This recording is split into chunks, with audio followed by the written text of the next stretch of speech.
Em 1545, com a nomeação de Brás Cubas para o governo da capitania de São Vicente, foram intensificados os ataques às aldeias indígenas com o intuito de capturar nativos para escravizá-los.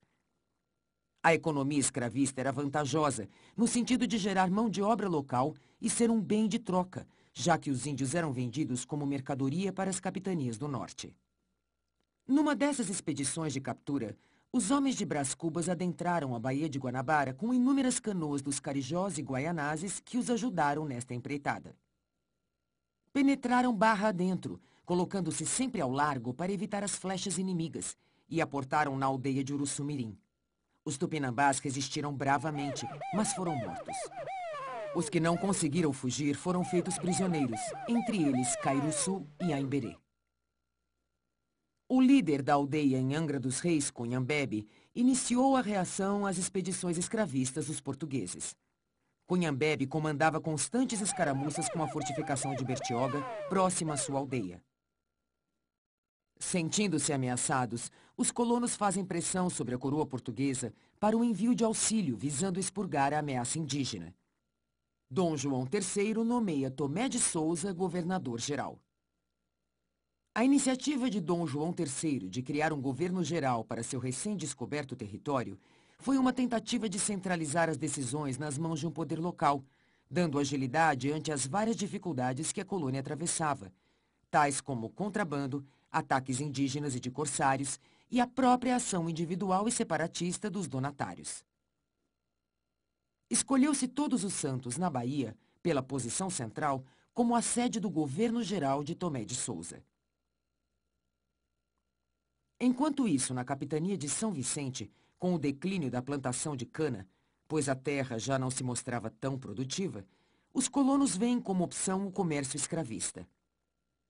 A escravização torna-se, então, a principal atividade desta capitania, com a intensificação dos ataques às aldeias indígenas. Como resposta, Cunhambebe aumenta seus ataques à capitania de São Vicente. Depois de ser aprisionado num ataque de portugueses a Uruçumirim, Aimberê e seu pai, Cairuçu, tornaram-se escravos em uma das plantações de Brás Cubas. Cairuçu, devido aos maus tratos, desgosto e velhice, morre em cativeiro. Seu filho, Aimberê, aproveitando-se dos serviços de sepultamento, comanda uma rebelião que leva muitos índios à fuga. Aimberê, chegando ao que restava de Uruçumirim, reuniu-se aos seus e decidiu que era preciso resistir e lutar. Seu pai e sua família precisavam ser vingados. Aimberê procurou apoio na aldeia vizinha, chefiada por Pindobuçu, onde hoje é a Gávea. Ao chegar à aldeia de Pindobuçu, Aimberê o encontra sepultando seu filho Comorim, morto pelos portugueses. Comorim era amigo de infância de Aimberê, que lamentou o acontecido e, após o funeral, soube como Comorim tinha sido covardemente morto pelas costas quando defendia sua irmã Iguaçu de ser raptada. Iguaçu e Comorim estavam colhendo frutos na orla da praia. Comorim, atraído por uma capivara, adentrou a mata para caçá-la, quando então uma canoa cheia de perós, que era como os índios chamavam os portugueses, atracou. Os perós viram Iguaçu sozinha e tentaram capturá-la. Com um grito, Iguaçu atraiu Comorim, que, vindo em seu socorro, certeiramente abateu 2 perós e começou a lutar com outros, quando foi morto pelas costas. O alarde fez com que os perós batessem em retirada. Iguaçu escapou, mas Comorim, mortalmente ferido, veio a falecer. Aimberê, por sua vez, conta como sua aldeia fora destruída e seu pai morrera de melancolia e desgosto como escravo nas mãos dos perós. Conta também como se deixara aprisionar para poder zelar por seu pai e como fugir após sua morte. Aimberê acrescenta que era chegada a hora dos tamoios se organizarem e resistirem. Após este relato, conseguiu prontamente a adesão de Pindobuçu. Decidiram convocar todos os chefes de aldeias para um grande conselho. Na aldeia de Pindobuçu, Aimberê reencontra Iguaçu, a quem vira ainda menina. Sente-se atraído por ela e pede a seus pais para que ela seja sua. Pindobuçu, honrado, concorda. Iguaçu e Aimberê se amam e estreitam a união entre as duas tribos.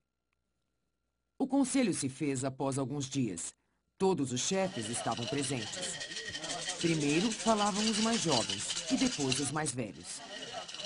Foram unânimes em declarar guerra aos feroz. Um líder de guerra foi escolhido, Cunhambebe, que há tempos já vinha atacando os portugueses e reconhecidamente era inimigo deles.